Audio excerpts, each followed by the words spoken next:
We're on the air once again with another Johnny Torch live broadcast. Yes, we are back in full force, in full swing of things. We have got it going on, and anything else you can think of to throw in, just let me know. We started a couple of minutes early here, and I forgot to open the chat room, but I don't see any viewers here, so if I do see a viewer anywhere in the vicinity, I will go and find the chat room and open it. But such as it is right now, the chances of me getting a chatter is not very good. So, welcome into the show. Welcome once again on a fine, lovely Wednesday afternoon. Oh, little Johnny Carson came in there. I don't know what happened. But, yeah, we're going to have a lot of fun today. We're going to have a lot of fun, kids. Ain't that right? I can't hear you. Better. Okay, so we've got some goodies for you here. We've got not a lot of topics to talk about. We got the EW photos, behind-the-scenes shots from Aquaman to disseminate among the populace. What the heck does that mean? And we got some behind-the-scenes Wonder Woman 84, I guess it's being called, or Wonder Woman 1984. We got some behind-the-scenes shots of that as well to look into. Supposedly, an Ant Man and the Wasp final trailer dropped. It's almost exactly like the first two trailers, to be totally honest, but we'll talk about that briefly. I'm really looking forward to that movie. And we've got Creed 2. We got the poster, we got the synopsis, we've got the trailer dropping today. And of course, because the trailer dropped today, I really couldn't get any screenshots. I got like maybe a handful. We'll try to take a look at some of those and speculate on what will happen in Creed 2. Creed 1, the original film was great. And we also got the mailbag segment that I wanted to do last week, but we had so much going on that I held it over for another day, for another week. But we'll probably get to it today because there's not as many topics, although I have been known to get long-winded and carry on, as they say. We actually have a poll of the week question for a change. And this week's poll of the week question is about the conclusion of another season of the Arrowverse shows. The question is, what is the biggest loss in the Arrowverse this season? Now that another season is over, who are you going to miss the most? Because, of course, someone's always got to die every season, usually. Out of Supergirl, Arrow, The Flash, and Legends of Tomorrow's dearly departed, who are you going to miss the most?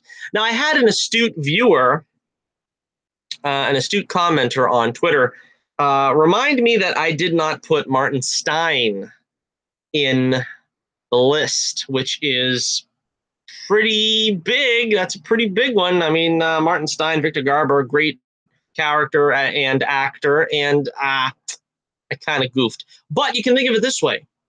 This is a poll of all the losses in the final episode of the season. So this is who are you going to miss the most of the characters that died, or, well, you'll see in a minute. All right. We have to choose from. We have Jean's dad from Supergirl, which I don't remember his character's name. That's sad. Of course, Carl Lumbly, of course, great actor, and the original voice of Martian Manhunter. I believe he was the first voice of Martian Manhunter in animation. I don't think anybody did it previously. Quentin Lance, of course, the great Paul Blackthorne, and we lost Quentin this season. Number 3 here we have Rip Hunter, the former Captain Hunter of the Wave Rider. I'm gonna miss him a lot. I don't know if I would vote for him. And number 4. Harrison Wells, Earth 2 Harrison Wells. Well, I got it written Harry Wells because that's what they pretty much identify him as, Harry. Harry Wells' intelligence. His intelligence died, remember? That was a sad thing. He was kind of like a mindless schmuck after that. Okay, so as it stands right now, there's 5 days left in the poll. There are 40 votes already cast. Be sure you check the link in the description below to cast your vote on who you missed the most. Okay, I'll give you a rundown right now of how it stands. Right now, as it stands, Jean's dad is in last place with 10% of the vote, which Originally, because I posted this on Monday, he was in the lead because I think a lot of Supergirl viewers were still feeling it that he died. Which, by the way, of course, another plug, we're going to do This Week in Comic Book Television on Saturday, as usual, our regularly scheduled time, and we will talk about the season finale of Supergirl, and we will go over all the shows that I have chronicled in This Week in Comic Book Television this season. And we'll also talk about Cloak and Dagger, which, as I said, probably I'm not going to do that every week. Or if I do, maybe I'll just do it at the end of a Torch News Roundup or something. But I can't dedicate a whole show just to one episode a week. All right. In second, second from last place, I guess that would be third place. Those of you keeping score at home, with 22% of the vote, Harrison Wells' Intelligence. You don't want to see a stupid Harrison Wells. In second place, with 25% of the vote, Rip Hunter. What's the actor's name? Arthur Derville or something like that. I'm sorry, I don't remember it, but I really like him. I really wish he stayed the captain of the Wave Rider, much as I love Sarah Lance, much as I love Katie Lotz. Oh, man, I'm going to miss Rip. I'm going to miss Rip singing Careless Whisper. Although I think Wally carried the song a little, he was sort of just the support. And in first place, of course, the late, great Quentin Lance with 43% of the vote. Paul Blackthorne really put an imprint on that character. And the good thing about all these characters passing on is that in the Arrowverse, no one really stays dead. Just ask Katie Cassidy, David Barrowman, what's his name? Malcolm Merlin. Oh, John Barrowman. What am I saying? David Barrowman. I don't know. I can't remember any of these names. That's what are you going to do? But anyway, with time travel being what it is in The Flash and Legends of Tomorrow, I'm pretty sure they could all come back in some form or other, all these characters that we've just mentioned. Alrighty. We'll get more talking about that on Saturday's show. We'll talk about the overall seasons of all these shows. Oh, man, there's a lot to cover, isn't there? You got Gotham, Agents of S.H.I.E.L.D., Legion. Check out my Legion video last week's This Week in Comic Book Television, because I really liked Legion for the first time this season. Well, I can't say the first time, but it was a really strong episode considering I didn't like most of this season of Legion. But that last episode was pretty impressive. All right, I think that's all for that. We're all through with the first order of business. Now we can move on to the show proper. Welcome into number 93 of the Torch News Roundup. This is the 91st live broadcast because the Torch News Roundups used to not be live. And again, I enjoyed that more, but I can't manage to get my computer working properly. And this is just easier. It's just simpler. There's no editing done. If I'm going to use the proper grammar, there's no editing done, I should say. And I just turn the camera on, as they say, and just let the chips fall where they may, which is good because then I don't have to worry about little verbal slip-ups like I just did a moment ago. All right, let's take a look at the Ant Man and the Wasp trailer, the final trailer, quote-unquote, that just dropped. Really not very different than the previous trailers. This looks like, this image I grabbed is kind of a mashup. This doesn't happen in the actual trailer. But we get to see a little more of the Ghost in action and why she's called the Ghost. She's like zipping through the car and, through walls and so forth. And as I was kind of afraid, if you listen to my review of the second Ant Man and the Wasp trailer, which that was one of my favorite videos. I have to admit, one of my favorite. I should do a ranking of some of my favorite videos. That was one of my favorite videos. You should check that out. Maybe I'll put a link on it at the end of the video. But I was worried that Luis was not going to be very funny in this episode, that they were going to tone down the sort of Cheech Marin, delivery and all that stuff. But he's back to it here, and he was doing the whole thing, my Aunt Rosita did this. You got to check it out. It's funny. But again, they didn't show us a whole lot of new stuff, and that's for the better, because the more surprises you can put in an Ant-Man film, the better, because honestly, I don't know what to expect from this film, and that's a good thing. as I said before, this was the superhero movie that I think I was looking forward to the most this year. I mean, I hyped up Infinity War a lot, but to be honest with you, Infinity War didn't exceed my expectations. I kind of think this film will, because Infinity War, everybody knew that, a large majority of the characters were going to die, quote unquote, die. And, we all knew Thanos was going to pretty much win in the end, if any of you have any knowledge of the comics whatsoever. So, it really wasn't much of a surprise to me. This, I feel, is going to really, not be a shocker, but it's going to take people a little bit off guard. I don't think this is going to be something that you're going to know what's going to happen from beginning to end. A lot of things can happen we don't know about. We've got Janet coming back. Damn it, Janet. We got, is Hank going to survive? Are we going to see Goliath? We're going to see Goliath in action. Again, I can't remember the actor's name. I got to write it down, all these things. Anyway, Lawrence Fishburne, of course, the great Lawrence Fishburne. As Goliath, we're going to see him maybe suit up, or we got the what was it? I remember in the Spider-Man the animated series, it was what was it, 7 American Heroes or something it was called. Like they brought back like a lot of the 40s heroes. In this case, I think they're treating it like they're bringing back the 60s heroes, Hank and Janet and Goliath. But in the Spider-Man cartoon, the 90s Spider-Man cartoon, it was the 7 American Heroes. And it was the Wizard, and they made a lot of fun of that name, if I remember correctly. Miss America, who was always one of my favorites. I was like Miss America. Out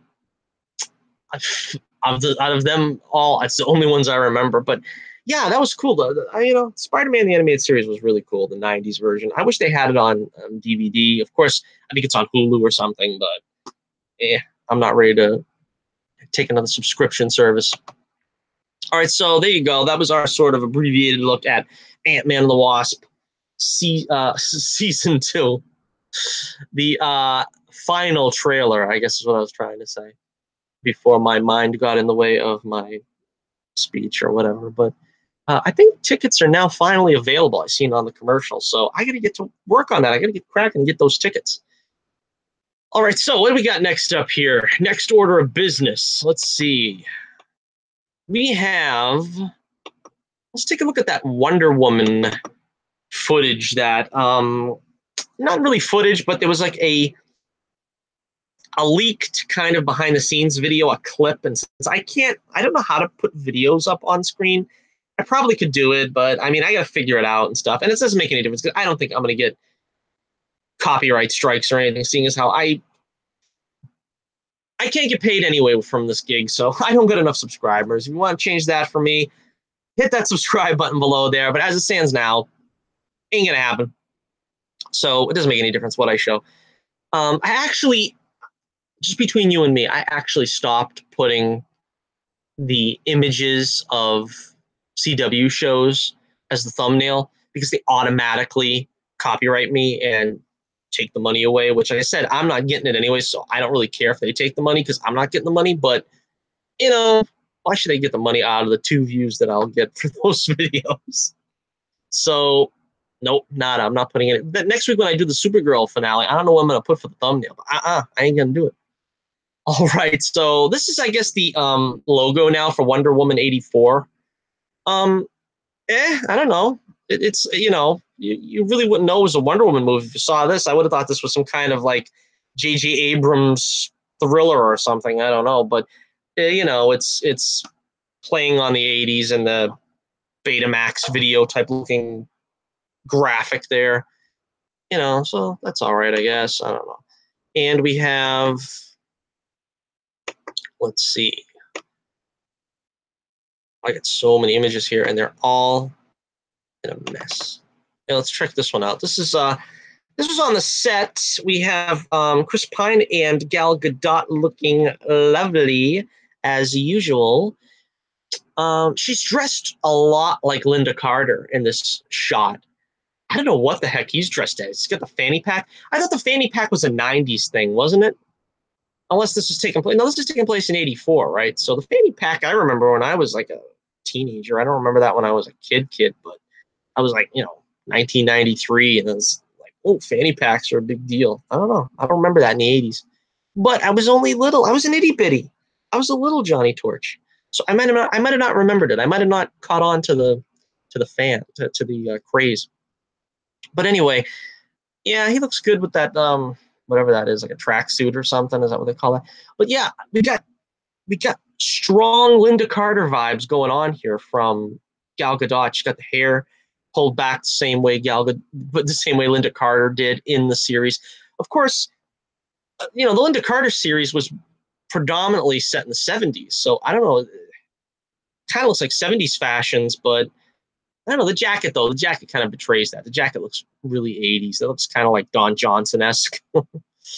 But yeah, looking great there. And we've got we got one more shot because who can't get enough Gal Gadot shots? And yeah, she's just walking along, really cool. I couldn't, for the life of me, get that image, and I'm sure you've all seen it by now. I couldn't get that image of the new Wonder Woman costumes. I just said, hey, screw it. And I'm sure you've seen it, and I'll give my thoughts on it because I could only find the tweet of it. Gal Gadot tweeted it, I think, and I couldn't pull it up without pulling out the whole page or whatever. And headaches. I don't need headaches. Just get away from me with the headaches. So I'll just tell you about it. It's basically the same costume. Basically the exact same costume. I think the tiara seems a little bit bigger or something. I don't know. They keep making that tiara look bigger and bigger, and I don't know. I don't get it. I don't know why that tiara's got to be so big. I mean, she doesn't have a really big forehead, Gal Gadot. I mean, I could see if you thought like she had like kind of a big forehead and you want to kind of cover it up because it's kind of unattractive, but that's not Gal Gadot. She ain't got no big cranium, so I don't get the real big tiara. But anyway, tiara might be a little bit bigger. I think the arm bands, or what they call like the slave bracelet, which obviously is not what that is kind of here, but that around her arms, that kind of looks different too. Apart from that, though, I would be hard pressed. Really, I haven't looked at them side by side, but I'd be hard pressed to see what was really different other than the color. And of course, the only reason why the color is different is because we've got away from Mr. Washed Out color, Zack Snyder, with his dull, drab cinematography. And if you like Zack Snyder, more power to you. But I'm happy to to move away from his style of cinematography. But yeah, the bright, bold colors were really nice. That's what superheroes are all about. You got to have the pop, the color, and they really boosted the brightness level. And it's nice that they're doing that now because Shazam, that costume looks very bright. Aquaman, we really haven't seen, but we're going to get to him in a few minutes, so we'll talk about that in a minute. But here's the final picture we got here. This is what I was talking about earlier. We have this is interesting. I like the shiny boots too. The boots look really nice. I think her belt might be a little bit different. That belt looks the belt looks really '80s Wonder Woman. Because the top of the chest piece here with the eagle crest there or whatever, that's like '70s Wonder Woman. And then later on, for some reason, they changed it to sort of like a W. And that looks like what she's got on her belt, the sort of W look. And they're still keeping the traditional eagle breastplate or whatever. And, that's good. I like that combination. You get to see a little bit of the classic Wonder Woman, a little bit more of the kind of modern version of the costume.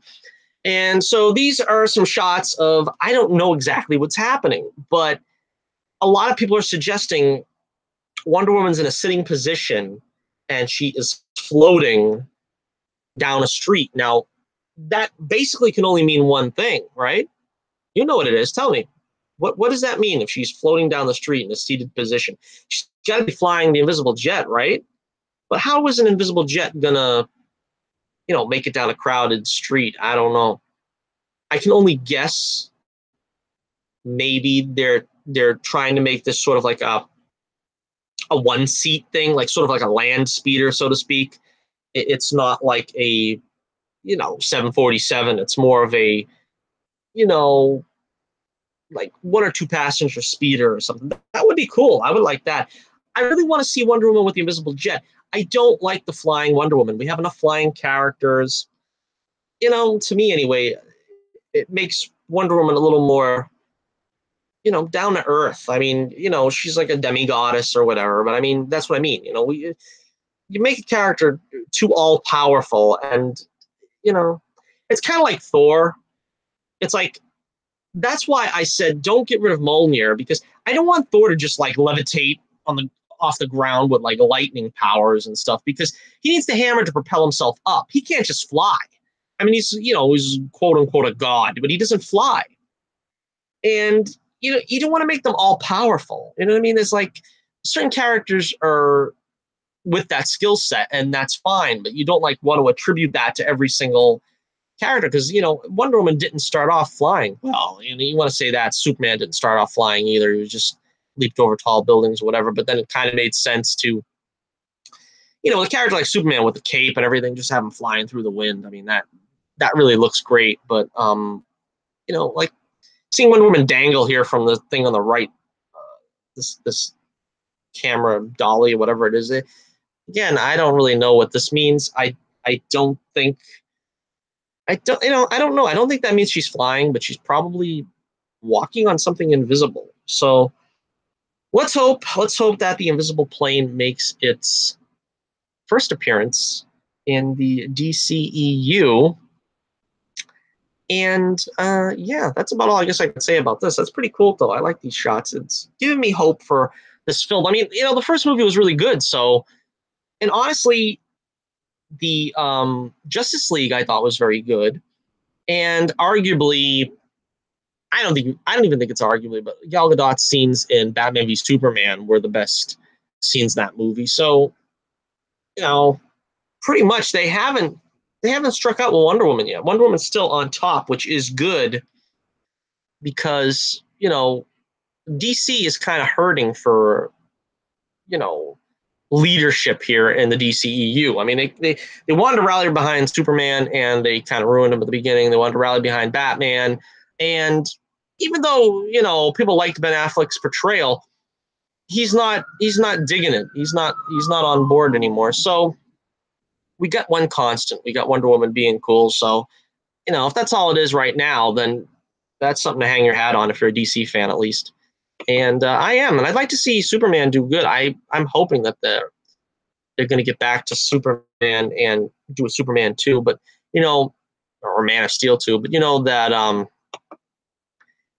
with all the stuff going on with Shazam, that might be like the Easter egg that leads us into Man of Steel 2. All right, so let's get in on the Aquaman news. Now, this is pretty cool. This is from Entertainment Weekly. They did a lot of pictures. They gave us a bunch of pictures from the Aquaman motion picture. And yeah, we were talking about costumes. I mean, again, Mera's costume is fantastic. The color is good as well. You can't tell too much here because everything is like green, but she she looks to me like the Little Mermaid. I mean, she just looks so great. And of course, Amber Heard is great looking to begin with, but she got that vibrant red hair and everything. It just looks great. Apparently, there is some kind of public problem going on outside, because I think that's like the third siren I've heard in the last 10 minutes. I don't know. If the house next door is on fire, I'll let you know. But apparently something's up. I don't know. Yeah, I think that's it. I don't know if you can hear it from there, but they're passing right by my window as I'm doing this broadcast. Okay, so there's James Wan as well. Jason Momoa. I don't have any captions for this, but I'm guessing is that Willem Dafoe, probably as Volko, the chief strategist or something, because he was supposed to be in Justice League. His scenes were cut, and he's supposed to be like a security advisor or something. He's got this map or something in front of him. I don't know. It's like gold doubloons on the table. Jason Momoa, of course, as Aquaman. I don't know. I don't know what the heck that's probably him. I think he looks like he's got a little age on this guy. Yeah, that's probably Volko. He's probably he's probably given Arthur some advice. You know, he's like, first we attack the heart.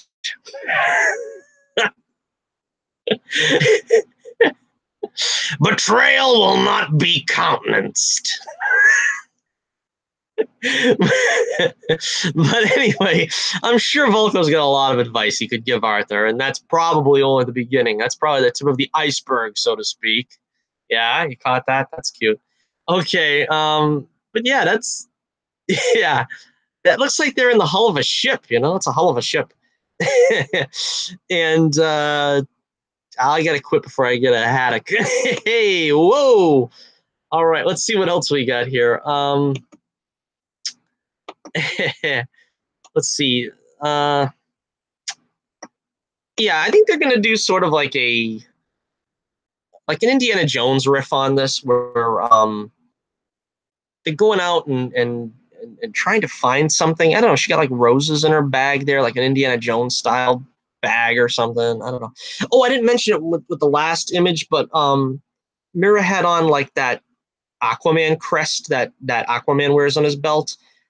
I don't know what that means because I'll honestly admit I don't know a whole lot about Aquaman lore, but I guess that's like the family crest of the Aquaman family. I don't know. Anyway, again, her hair looks great there. It kind of got the gold wingtips there or whatever on Jason Momoa.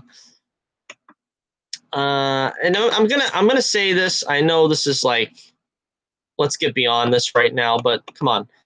I guess this is Orm, his treacherous half brother or whatever, and he honestly looks more like Aquaman than Jason Momoa does. I think it really would have behooved them to not get an actor that looks so much like the comic book Aquaman to play the villain, because now everybody's gonna be like, or at least some of us are gonna be like, gee, he would have been a good Aquaman. You know what I mean? That's to take nothing away from Jason Momoa, because actually I thought he was one of the high points of Justice League. I thought he did a really good job, and he brought some needed flavor to the character, because again, I don't want to offend Aquaman fans, but the character's kind of bland. Shh, yeah, I know. I mean, there was like two different versions of Aquaman that I knew of. There was the '70s Super Friends Aquaman that you'd see the reruns of Aquaman and the Super Friends, and he just like called fish, and all right, everybody made jokes about him because of that.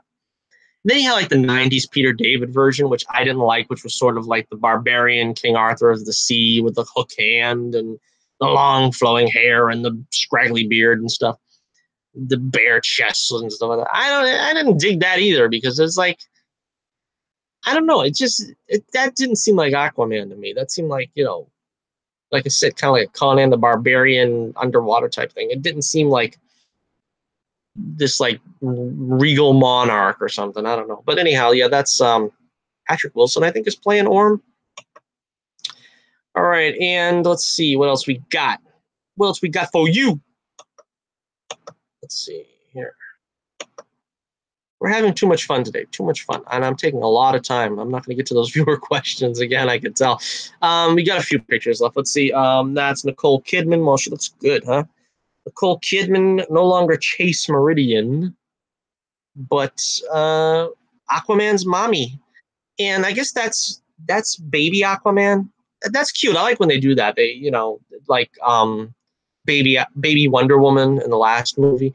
That's kind of like, something that is unique to the DC heroes, I think, is they always start, well, most of them, I won't say all of them. I mean, like, Barry Allen's story doesn't start until, well, they went back on that and they made the whole thing about his mother getting killed and stuff. But basically, the DC heroes start from a very young age, their story, whereas the Marvel characters generally like mature into the situation. The youngest being like maybe Spider-Man is like 15 when he becomes Spider-Man or something. But beyond that, I mean, Bruce Banner is a, PhD scientist. Captain America's going into the war, even though, he probably was like 18 himself. Thor's a grown man, but we don't really start their stories as children. But with like Wonder Woman, the baby out of clay, I don't know if that's necessarily what they did in the Wonder Woman movie, but we still had the baby Wonder Woman. Superman comes from planet Krypton as a baby. Bruce Wayne, sees his parents tragically killed when he's like 8 years old. So this is the same thing here where Aquaman starts as a little child and, he's a baby and he gets left with his father, the lighthouse keeper. That's really cool. I think this is a cool way to start the movie, or maybe it's a flashback, but, I like going back that far with the characters. Okay, and we got one more, I think. Let's see. No, actually, there's two more. Here's the other one. This is, I don't know what's happening here. I guess there's a leak in a submarine or something. It's a submarine. But yeah, I don't know. We're just going through them, man. Is that all Momoa's tattoos, by the way? I know he's got some tats, but I don't know if he's like completely decked out like that. I don't know. I don't know the story either about his mother. I think his mother's dead, right? From Justice League, they said his mother's dead. That's sad. That's really sad. And of course, Dolph Lundgren, he's in this movie too, right? We didn't see no pictures of him, but he's going to be, well, technically that's not his father, right? That's Orm's father, Dolph Lundgren. I don't know if he's going to be in the movie in the present tense either, though, because I guess Orm's in charge. All right, and we got, this is the big one. I saved this one for last. This is the big one. This is the big one. Elizabeth, you ready? We've got our first shot of Black Manta. Oh my gosh, look at that helmet. Doesn't that look great? That looks exactly like the cartoon, exactly like the comic. Again, I don't know a whole lot about Black Manta. Is he from Atlantis? I don't know. I don't know if he's like just a scientist or something and he wears the costume to get underwater. That's probably the case because, you know what I mean? It's like, I don't know. It just seems like an Atlantean wouldn't need to wear something like that, right? Because they'd be able to breathe underwater. So when he wears all this getup, I imagine that's because he's a human. He's like an earth breather or whatever. But anyway, yeah, I don't know what that is. Like a power source in front of him there. It looks like some kind of candy cane, a whacked out candy cane. I don't remember the actor's name either on this one, but certainly looks cool. I can't wait to see him in full costume. I don't know exactly to what extent he's going to be the main villain, or is this sort of just like their, it's a dangerous thing, but are they doing they're doing the whole, Sinestro thing where they're going to set him up for the next movie? Sometimes that doesn't work out. But like for Green Lantern, but yeah, that's really cool, and I'm looking forward to seeing more of that. All right, so I think that wraps up the Aquaman photos. Let me know what you think in the comments below, what you think about both Wonder Woman 84 and Aquaman. Now, rumor has it that Aquaman's trailer is not too far off. Probably we get the Comic-Con thing coming up in July, right? San Diego Comic-Con. That might be where they drop it. Or they'll like release footage there that might get leaked or something. I don't know. But that's exciting. Anyway, let's get on to Creed 2. I just want to say hello again. Oh, yeah. Yeah, my sacrifice. Here we go. All right. Let's take a look here at some of the images. And because the trailer just came out today, I really couldn't get that many images. I couldn't get an image of Sylvester Stallone as Rocky because, what I had to work with was just whatever people had already put out from the trailer. All right, so the trailer starts with Adonis getting knocked out. I guess that's him because then we see him wake up in a hospital bed. It feels like they got a very the vibe is very Rocky-ish. You can tell Stallone's got his fingerprints all over this one. I mean, it's really, really cool because you can feel that this really belongs to the Rocky universe. Like I said, I like Creed. I thought that was a good movie and it was great, but there's a certain type of dialogue and scenario that Sylvester Stallone will create that he alone can do with the Rocky franchise. So we have Rocky talking to Adonis. I imagine it's Adonis. We don't see him talking until to Adonis until later into the clip. But Rocky saying, "Life hits you with cheap shots." This is all the stuff that really came, really brings you back to the original films, and you could tell that Stallone just bleeds this stuff. He writes some of the greatest Rocky dialogue, from the first movie on. Of course, Rocky Balboa was the last official one in the series before it became sort of the Creed series. And he did the whole thing of life keeps hitting you, and it's not how hard you can hit, but how hard you can get hit. It feels like there's going to be some more of that stuff in here. Just great stuff that only Stallone could come up with. And that's why I said I really am glad that Stallone wrote this one. And of course, the scenario of Drago, or Son of Drago, being the antagonist of this one is made to order, because honestly, after this film, I don't know what they can do for a encore, because we had the introduction to Creed, to Adonis Creed, which was great. Now we have the biggest challenge he's going to face, which is his father's killer's son. I don't know where they go from there. And so that's why it's another thing is I hope they don't kill Rocky off. And again, they're being coy with that. They're not really showing Rocky in the second half of the trailer. And you really don't know if Rocky trains him. You really don't know if Rocky dies. But, I don't want that to be the running gag of the whole series, which is Rocky going to die in this one? They're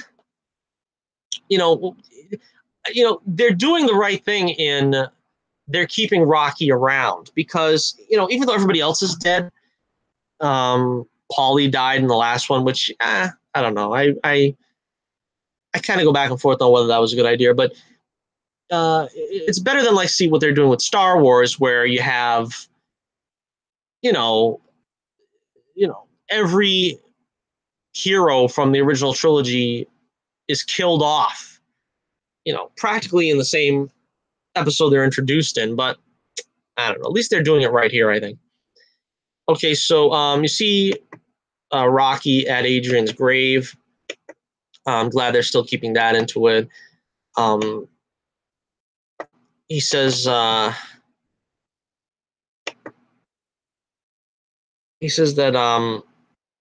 people like him live in the past. That was kind of cool. And it looks like apparently Adonis got married to I keep forgetting her name. I know it's Tessa Thompson, the actress, but Bianca was her name, something like that. He has a baby with her, and Felicia Rashad, of course, is back. Claire Huxtable, and yeah, she's in this too. That's cool. They brought her back. And Rocky says, "You got everything to lose," and he's got nothing to lose. And Adonis tells him, "I got no choice."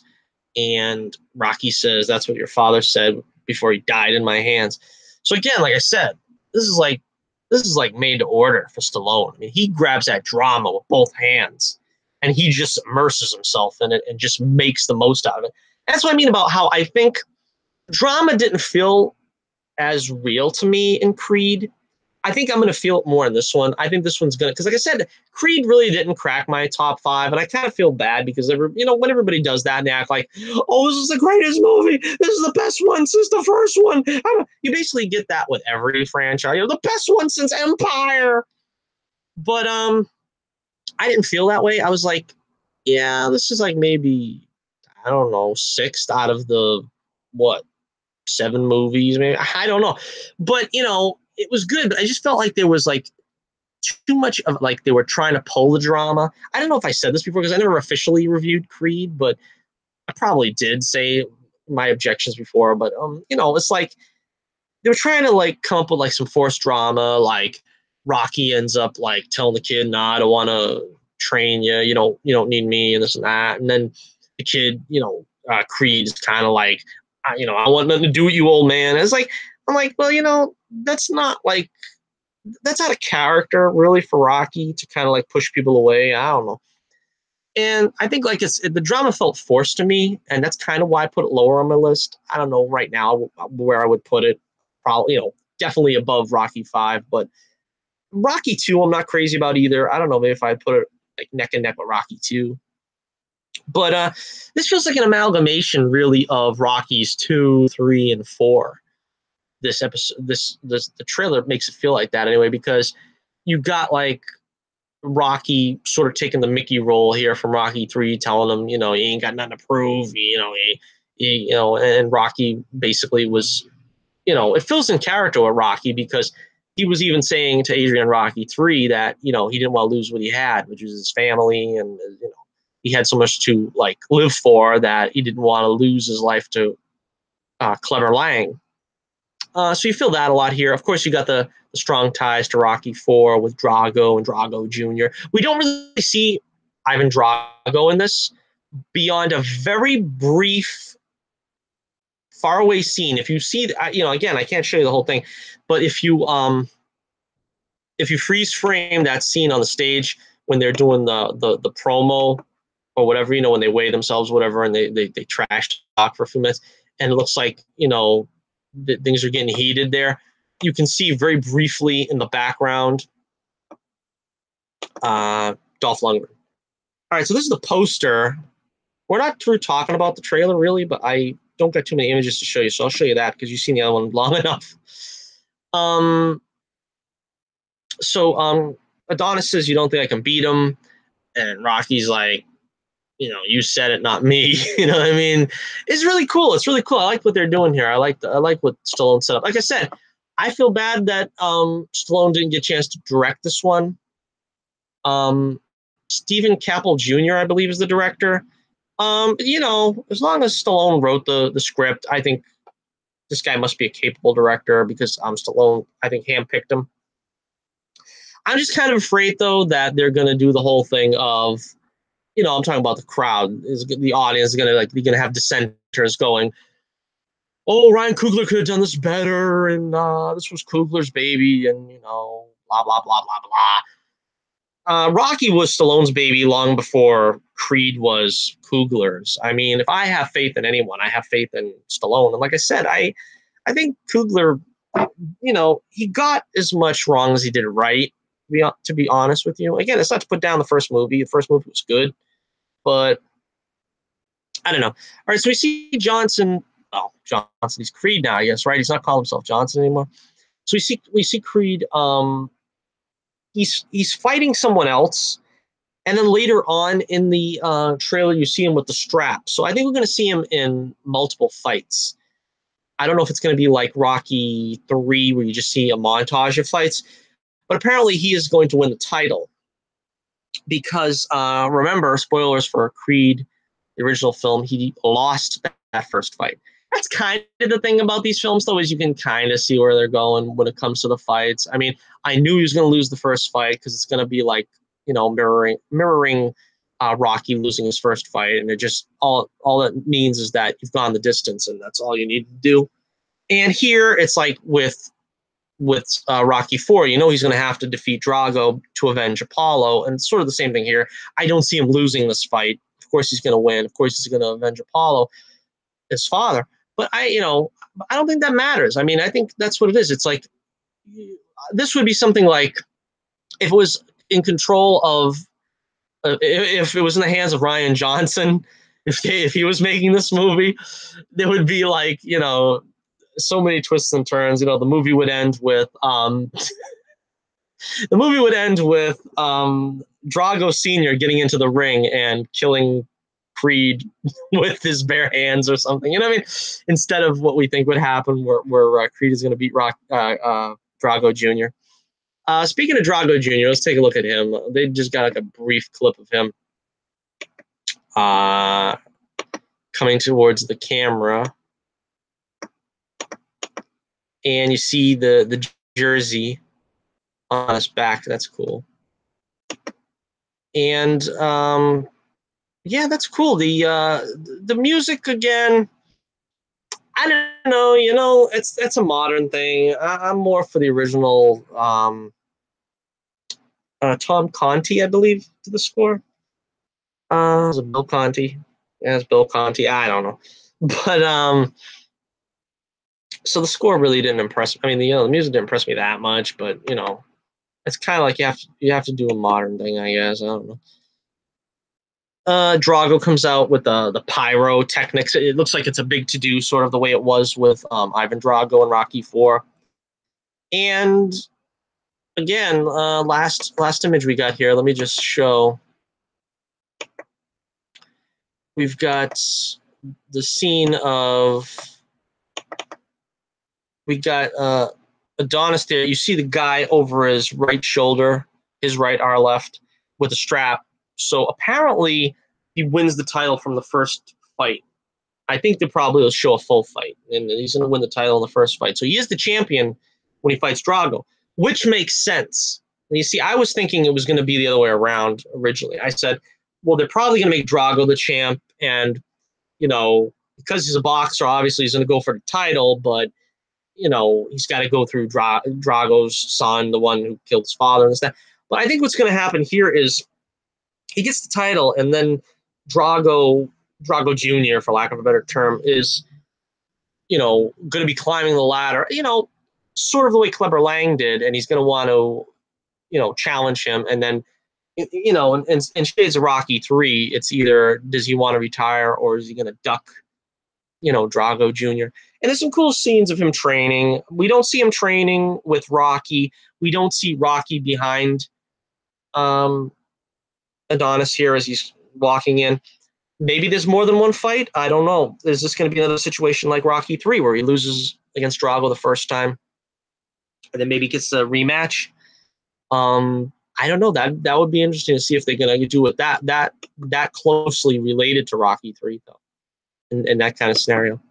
I thought that was the last picture. No, I got the last shot of the actual trailer, the actual last shot of the trailer. That's it looks like Drago, really decks him, and yeah, it's going to be interesting to see. It's going to be interesting to see. Two worlds collide, rival nations. And as a song lyric once said, we also have the synopsis, I guess. At least this is what I've seen online. I think this is the synopsis. I mean, I think this is legit. I don't know. But the synopsis of the film is as follows. Follow along with me, because I got it up on the screen here. Life has become a balancing act for Adonis Creed. Between personal obligations and training for his next big fight, he's up against the challenge of his life. Facing an opponent with ties to his family's past only intensifies his impending battle in the ring. Rocky Balboa is there by his side through it all, and together Rocky and Adonis will confront their shared legacy, question what's worth fighting for, and discover that nothing's more important than family. Creed 2 is about going back to basics to rediscover what made you a champion in the first place, and remembering that no matter where you go, you can't escape your history. It's the Eye of the Tiger. That's what it sounds like, right? It sounds like Eye of the Tiger. It sounds like Rocky 3. But I think they do kind of betray it right there where they say Rocky Balboa is there by his side through it all, and together Rocky and Adonis will confront their shared legacy. So the trailer kind of, like I said, is playing up, well, where's Rocky? Why isn't he with them in the training scenes? Why isn't he with them in the background of the march to the arena or whatever, the march to the ring? But, I don't think Rocky's going to die in this one either. I mean, this is kind of what the whole story's about is, as it says, the shared legacy.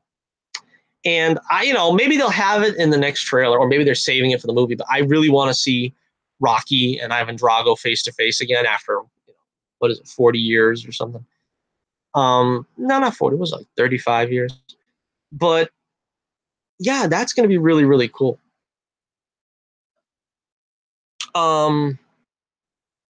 Yeah, so yeah, let me know what you think about the Creed 2 trailer. Can you take me higher?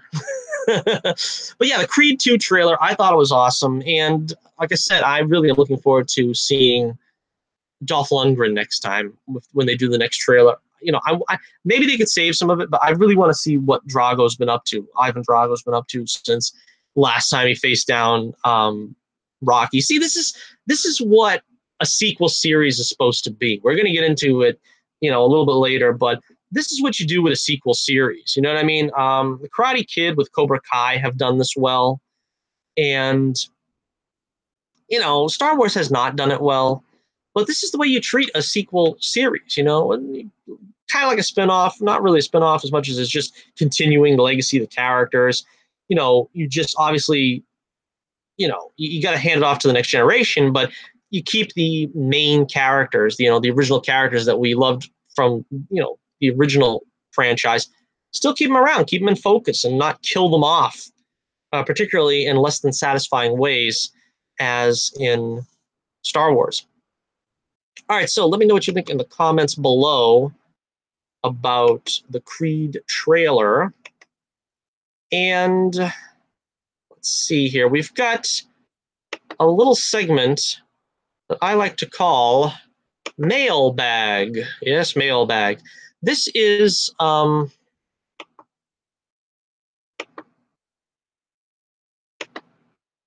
see. This is something that we do whenever we get viewer comments. So if you do comment on any of my videos, know full well that I am going to bring your comments up, not in the comments section, but I'm going to address them as follows. Now, let's see. We have some lengthy ones here. We're probably going to go over time as usual because we're running low here on time. But our first viewer comment on our viewer mailbag segment, Joseph Barrows. And this is a comment for my Wonder Woman, Linda Carter series retrospective that I did. Check it out. It is a very popular video, to say the least. And Joseph says, it's a shame that this show is overlooked, as it is a solid show. Linda Carter was great in the role and was one of my childhood crushes. Well, of course, wasn't everybody's. Wasn't she everybody's? This show has great episodes as well, and sure, it's cheesy, but so is the George Reeves Superman show and Adam West Batman show, and both of those are great. Well, absolutely, I agree with you, Joseph. I love all three of those shows, Batman especially with Adam West, one of my all-time favorites, and the Linda Carter show, of course. Linda Carter, arguably of all three of those shows that you mentioned, arguably she is the greatest fit. As I said, I think in the video itself, I said that basically she's the gold standard for casting. I mean, she honestly looks like Wonder Woman from the page, and anybody that sees her afterwards will never think of Wonder Woman again without thinking of her. In the same way of Christopher Reeve. I mean, when I think of Superman, I think of Christopher Reeve. When I think of him in the comic books, I sort of visualize Christopher Reeve, and it's the same way with Wonder Woman. I pretty much will always think of Linda Carter. And George Reeves, I got to give that show another viewing. I really haven't watched that too much. I got the Superman and the Mole Men from Mars, or whatever that is. I seen that on one of the Superman discs that I have from Christopher Reeve movies, because they re-released that original Superman movie over and over again. And one of the versions I have is that movie. And it's really not all that entertaining, to be honest with you. But the show itself was pretty good from what I remember. So I got to go back and watch that show again. And of course, Adam West, his Batman, of course, my first Batman, and still, in my opinion, the best Batman. I mean, it's a lot of fun, It's not, the grim and dark, the Dark Knight, but it's the Caped Crusader, which is also a very, a very reasonable assessment of the character. Okay, next up, we are going to go to, this is the other question, the other comment I have, which is a fairly lengthy one. So bear with me. We are going to set the backdrop here with Star Wars, because this is a response to my what absolutely positively needs to happen to save Star Wars Episode 9 video. And I encourage everybody to check that one out, because I thought that was a really great video. I mean, it was very substantive on what, if you think that, Episode 9 is in dire straits as I do, what do you think could save it? This is what I think could have saved it, and it's all in that video.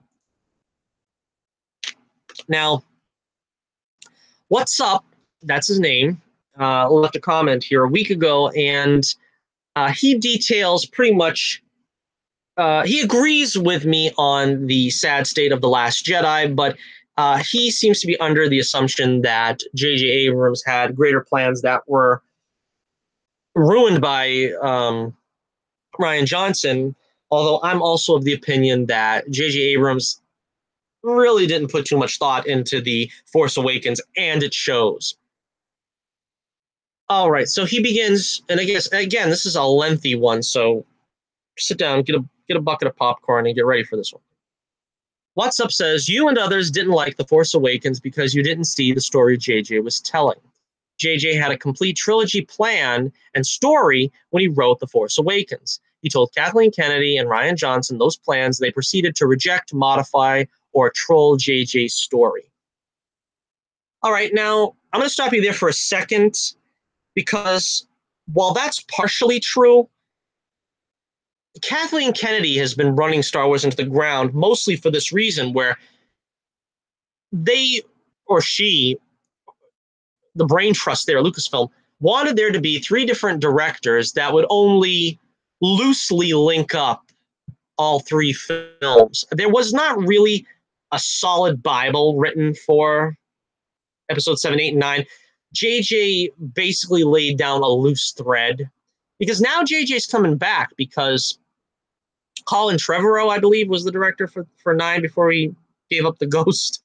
But he was originally going to finish the saga, and the idea was letting the director sort of, have his way, have his take, and just to, conform to sort of the basic ideas of what was going to happen. Now, it's true, Rian Johnson threw all that out the window. He chucked the whole script, the whole storyline, I mean, and is now basically, thrown episode 9 into turmoil. That's why, from what he did, Trevorrow wasn't on board with those plans.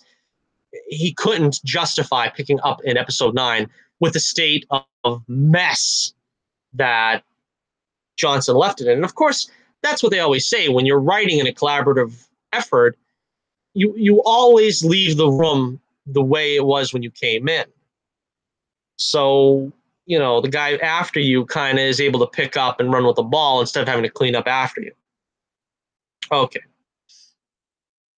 I continue on here. J.J. Abrams was following film canon, which many stupid hate fanboys saw as copying, rehashing, or being unoriginal. Hey, wait a second now. I'm going to stop you for a second there. I think part of it is you want to mirror some things, but there are other things where it looks like you're blatantly just trying to evoke, sort of the same story beats. You know what I mean? I don't think you can doubt that. I don't think you can deny that. In other words, I think you're giving him a little too much credit for being original, when basically they just said, let's take sort of the same story beats and put a modern coat of paint on it. Again, my word against yours, but whatever. All right, continuing on. The new trilogy was deliberately based on the original, but with JJ's twists. Okay, whatever. The new trilogy was end the Skywalker saga and create a new saga. Again, you don't really have to do that by basically exterminating the entire cast, in such a haphazard fashion. The new trilogy was to feature Han in 7, Luke in 8, and Leia in 9, and end their stories. Again, this is true. I'm not denying that, but the problem with that is you're having a curtain call for each and every of the main characters, and it's in a bad order, to be honest with you. I mean, for instance, we know Harrison Ford was going to die in 7. We knew Han was going to die in 7 because Harrison Ford decreed it. He wasn't coming back for 8 and 9, so we knew that was up. All right, I get that. You have to write Han Solo out. There was really no need to write out Luke, particularly the way they did. And I don't really know how they were going to write out Leia. Of course, that's a moot point because Carrie Fisher unfortunately passed on. But I don't really see why each one had to be this, a very unceremonious exit for these characters. There was no need for them to die really in the ways they did. Han Solo, I think, probably was the best death of them all. I would say even Luke Skywalker's death was okay if that was going to be the last image of the saga. On episode 9, go out on that image of Luke giving up the ghost, maybe. But again, the way it was handled was terrible. Rey, I'm going back to the quote now from What's Up. Rey was able to do what she did in The Force Awakens because she has the required bloodline and the training. Oh, excuse me. Rey was able to do what she did in The Force Awakens because she has the required bloodline and the required training. This was obvious to any true Star Wars fan, which J.J. Abrams is. All right. Now, wait a second. All right. Now, I understand what you say would make sense if two things happened. One, Rey was not overpowered in The Force Awakens. She did not have any training. So if you say she is as powerful as she is because she had the required training, she doesn't have that required training in The Force Awakens. She just knows how to do things, and we don't get that training. That's what many of us complained about. That's why many of us referred to her as a Mary Sue, because it was like Rey walks into a room and she knows everything. She can use levitation to, use the Force to pull lightsabers. She can do the Jedi mind trick. She can do all these things in The Force Awakens without a lick of training. That's where everybody complains about it, is in The Force Awakens. So when you want to say, well, everything is The Last Jedi's fault, not really, because we've got the problem with no training in The Force Awakens, and yet she's at the level of Jedi Knight. Now, I'll agree to the second part here to an extent with bloodlines. She is supposed to have a strong bloodline, which is why we expected her to be related to Luke or Han and Leia or something like that, or maybe even throw a swerve and she would be related to someone down the line, like, I don't know, maybe Snoke, maybe Palpatine, maybe Plagueis. But the thing is, when Johnson did The Last Jedi, he threw that all out. And they're just like random drunks that sold her for booze money. And that, so what I'm trying to say is ruined no matter which way you look at it. So to say any true Star Wars fan knows what happened and with Rey's character and it makes sense. No, it doesn't. Because, if you can blame Johnson for throwing out whatever JJ's idea might have been for Rey's lineage, but you still have Rey being overpowered in the first movie with no training. All right, to continue on.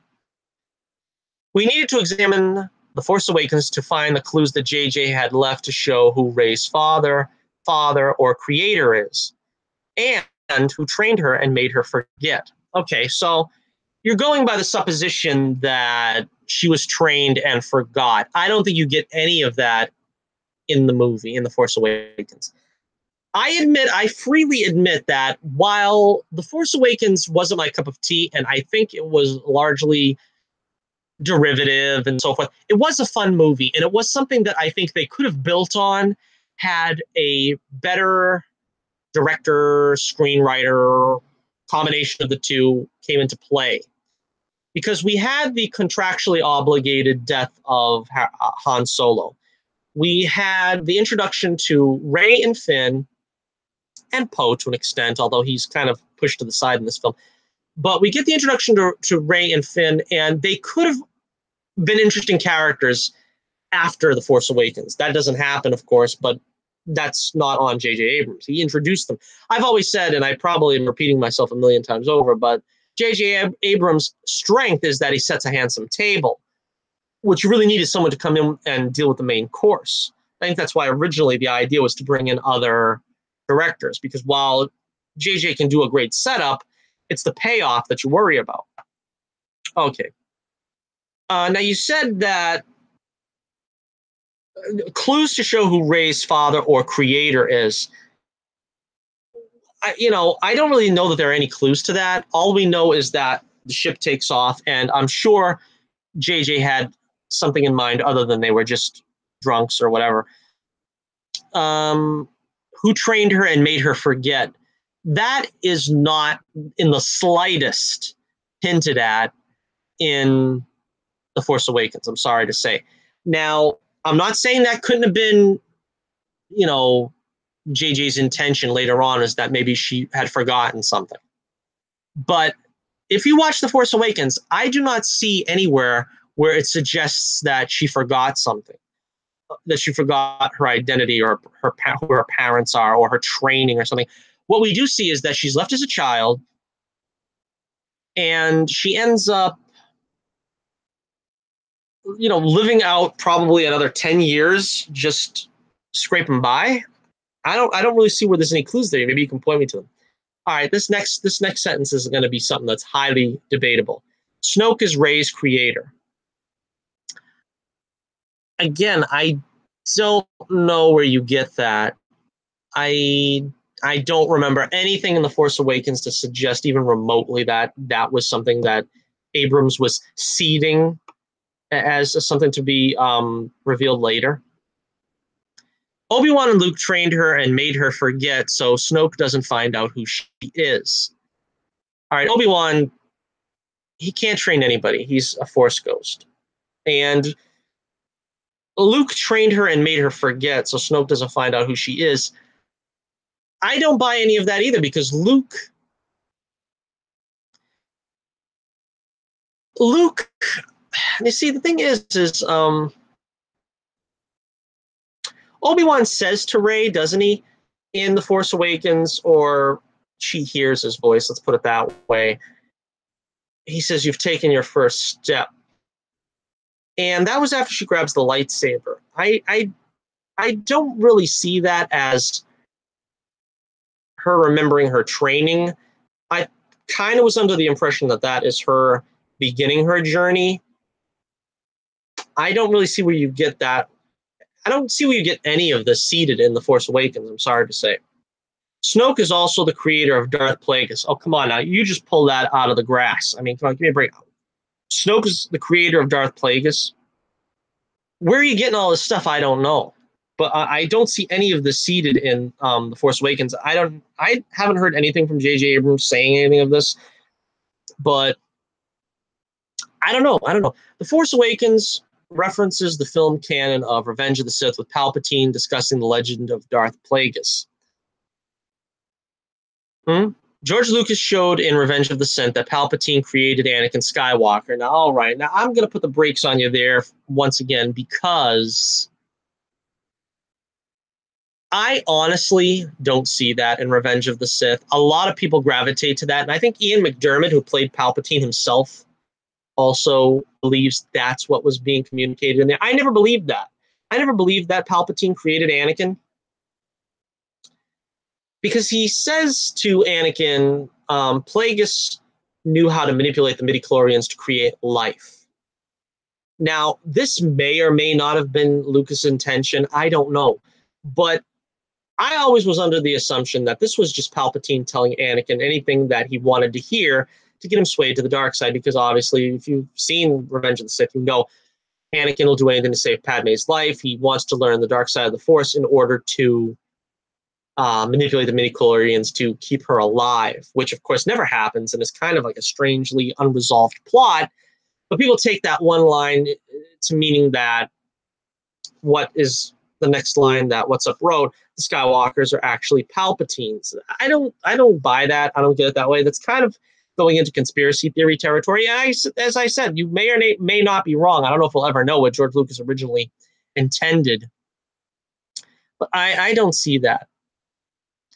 All right, this is long. Like I said, we're going overtime now. But What's Up continues. George Lucas showed in Revenge of the Sith that Palpatine created Anakin Skywalker. Oh, I already read that one. Okay.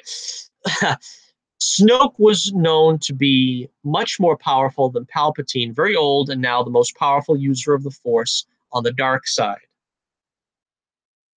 All right, so Snoke was known to be much more powerful than Palpatine. By whom? Again, I don't know where this is coming from. This sounds like it's all speculation on your behalf.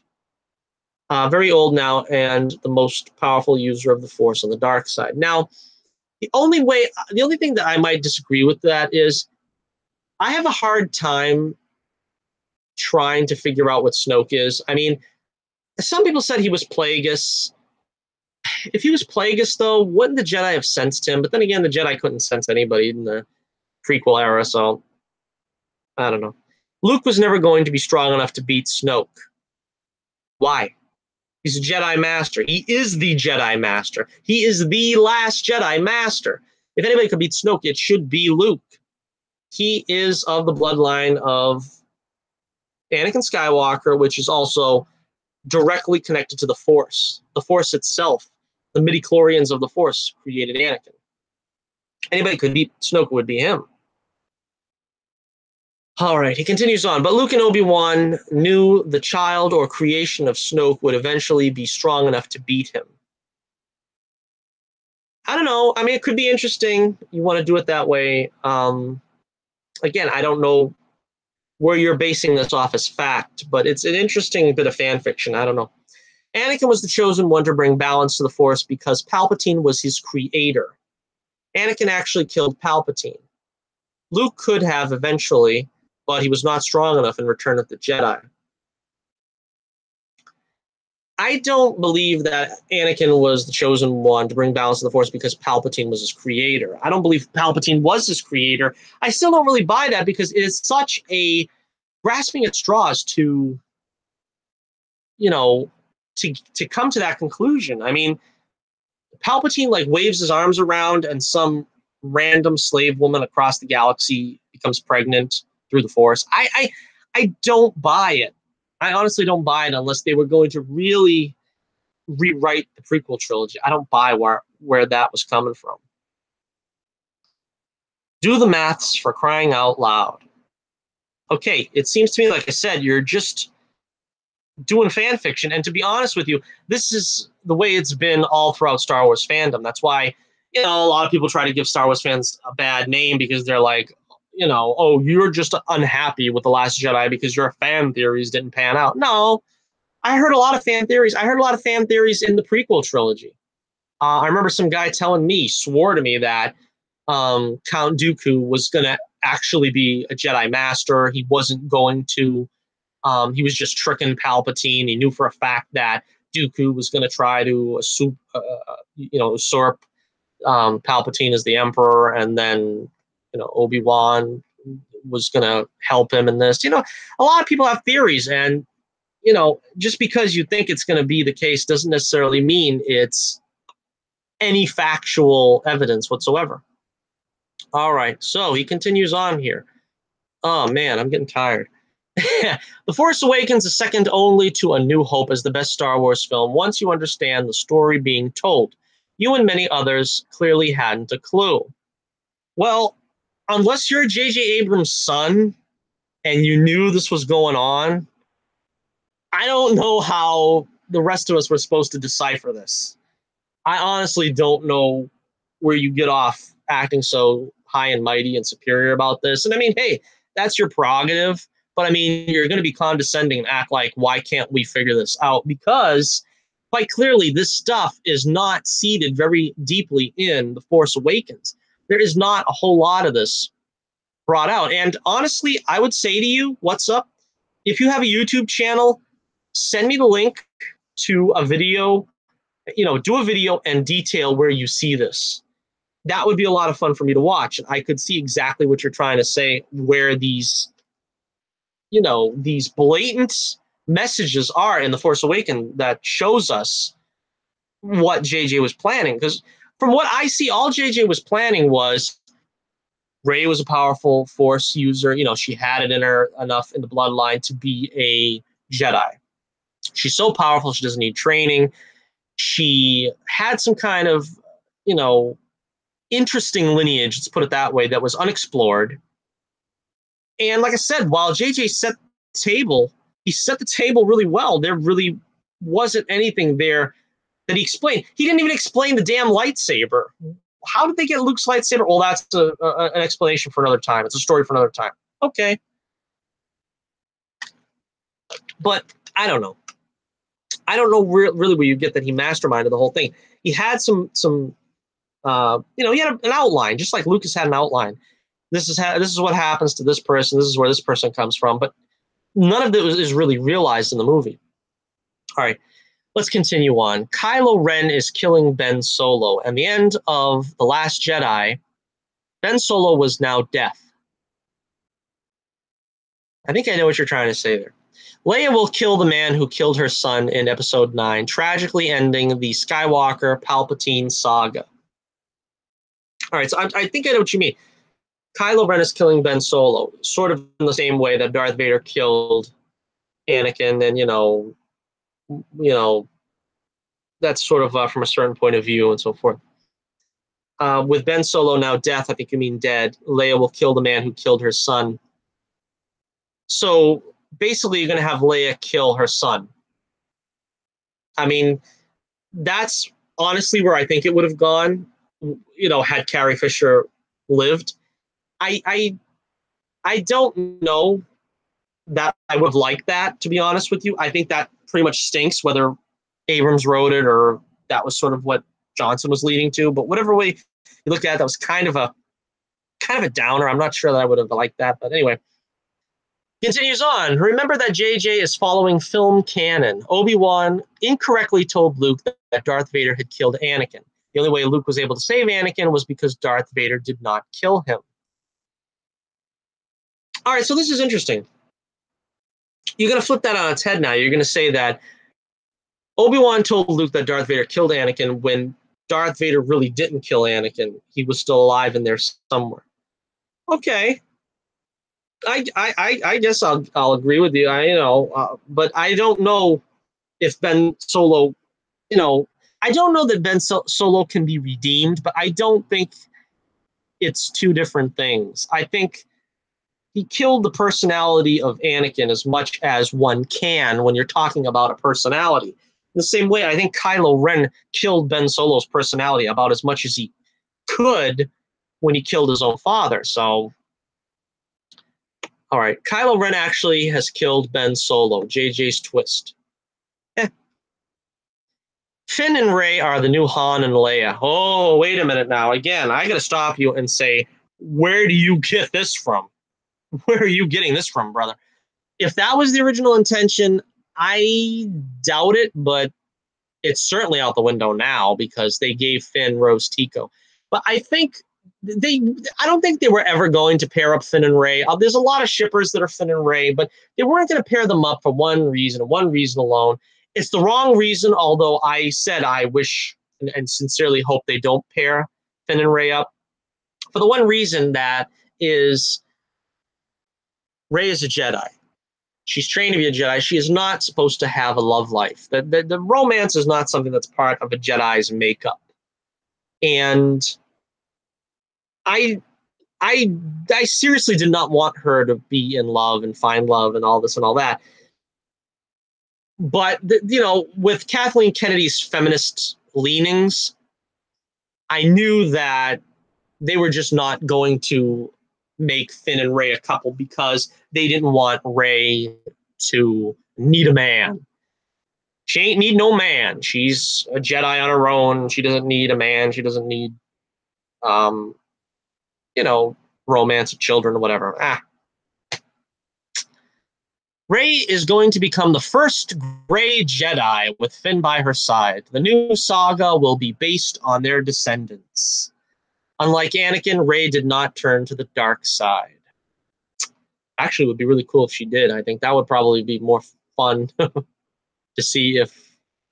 But then again, then we'd have no Jedi protagonist now, but I don't know. It would be fun if Luke was still around to maybe sort of untempt her maybe from the dark side. Rey's going to be the first Grey Jedi.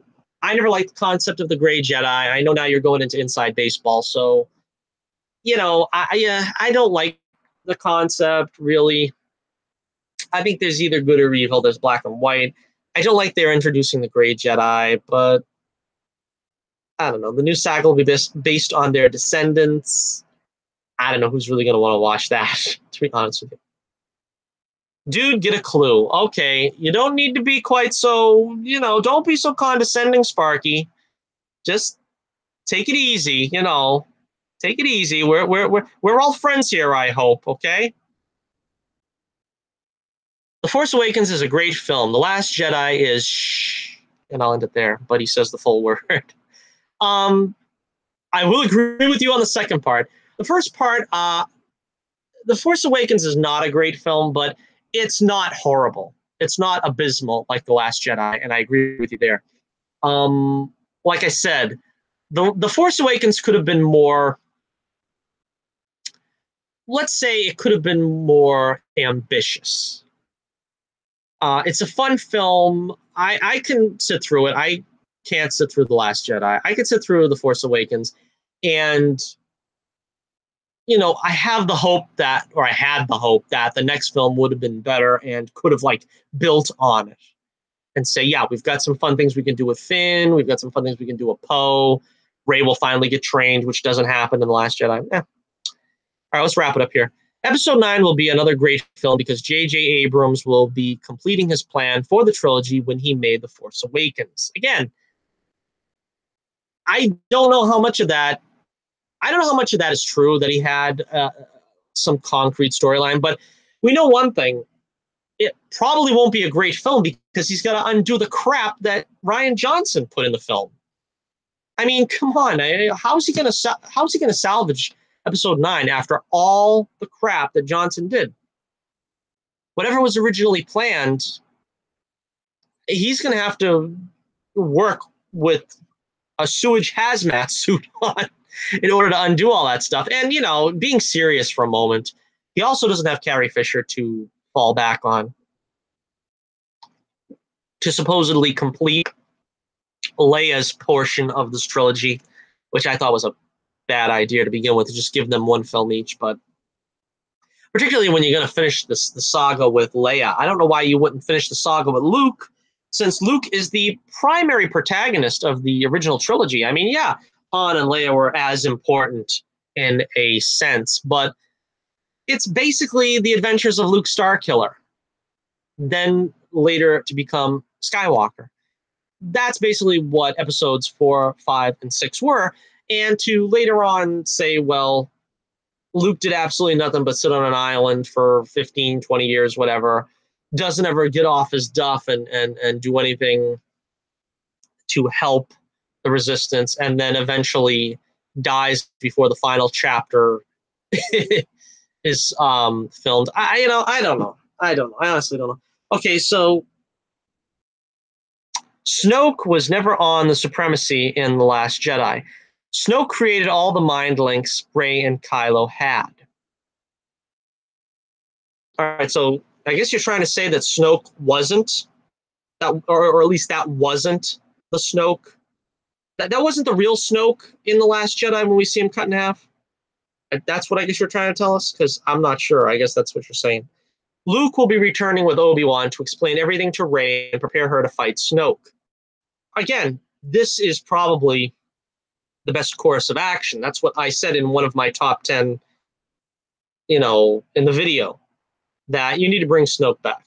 You just need to bring him back because that was a ridiculous waste of a good villain, or what was potentially a good villain. Again, we really didn't see much out of Snoke at all in that, in either film, really. Of course, we didn't see much of the Emperor. We didn't see any of the Emperor in Force in A New Hope. So it's not like they couldn't have built up his character sufficiently in Episode 9. All right, Leia will be recast, so the character will be given the proper ending that JJ planned. Well, I don't know if they're brave enough to go that far. I honestly don't think so. They are going to have to deal with it some way or other. I don't know how, but I don't think they're going to recast her. JJ planned for Han to be killed by Kylo Ren in The Force Awakens. JJ planned for Luke to be killed by Kylo Ren in The Last Jedi. JJ planned for Leia to kill the man who killed her son. So maybe Leia's not going to die in this next one. She's going to be spared, I guess, if they actually do decide to recast the character. I don't know that that's true, that JJ planned for Luke to be killed by Kylo Ren. I don't think he planned for him to be killed because from what I remember, Colin Trevorrow, I believe, said that he planned to use Luke in episode 9. And remember, he was supposed to be the one directing and possibly writing the screenplay or co-writing the screenplay. I'm not sure, but and if he really wanted to use Luke in episode 9, I don't think JJ wrote that he was already killed. So I don't know. That might go against your theory. Okay, and he wraps it up by saying, and J.J. Abrams has already told Daisy Ridley that Finn and Rey are back together in a major way in episode 9. I don't know if that's in the romantic sense, but I do believe they will probably share scenes together. Again, I don't think after the whole thing with Rose Tico, they're gonna bring a romance back between Finn and Rey. I mean, they're probably gonna gloss over the fact that there was any kind of romantic thing between Rey and Finn. To be honest with you, there wasn't anything romantic. I'm trying to think back. I mean, Finn was just like, a desperate nerd boy, like like many of us are, I suppose, where he was, infatuated with Rey. But I don't think there was no seeds for a great romance there. I mean, the nicest thing she says to him is when he's unconscious, and it's basically very platonic. She's just like my friend, you know what I mean? I don't see how that is going to change in episode 9. But anyway, yeah, we're coming up here on the end of this. So thank you, What's Up, for the comments, for taking the time to really break it down for me. I mean, your attitude was a little condescending. I could have done without that, but I enjoy getting into these fan speculations and fan theories. And I mean, everybody thinks they're right or whatever, but I really appreciate you giving me a chance to break this down and, trying to look at the possibilities, what might have been, what will happen next. I don't know. I mean, I don't know if I agree with all the stuff you said. Some of it was good. Some of it was opinions. Some of it was just like wild theory. The only thing I object to is, like I said, I don't think it's as cut and dry as you're trying to portray it. But, we'll find out, I guess. We'll find out with episode 9. All right. So thank you once again. And again, as I said, I appreciate each and every comment. I appreciate each and every like. I appreciate each and every subscription. So let me know what you think in the comments below about the subjects at hand here, about Star Wars, about Creed 2, about the Aquaman and Wonder Woman set photos. We had another huge extravaganza episode here for you today, and this was an episode I didn't think I'd have much to talk about. Can you believe that? We've gone on an hour and a half now. But hey, that's the way it goes here on the Torch News Roundup. Once again, this is Johnny Torch reminding you, keep the flame burning brightly, and I'll be with you again real soon.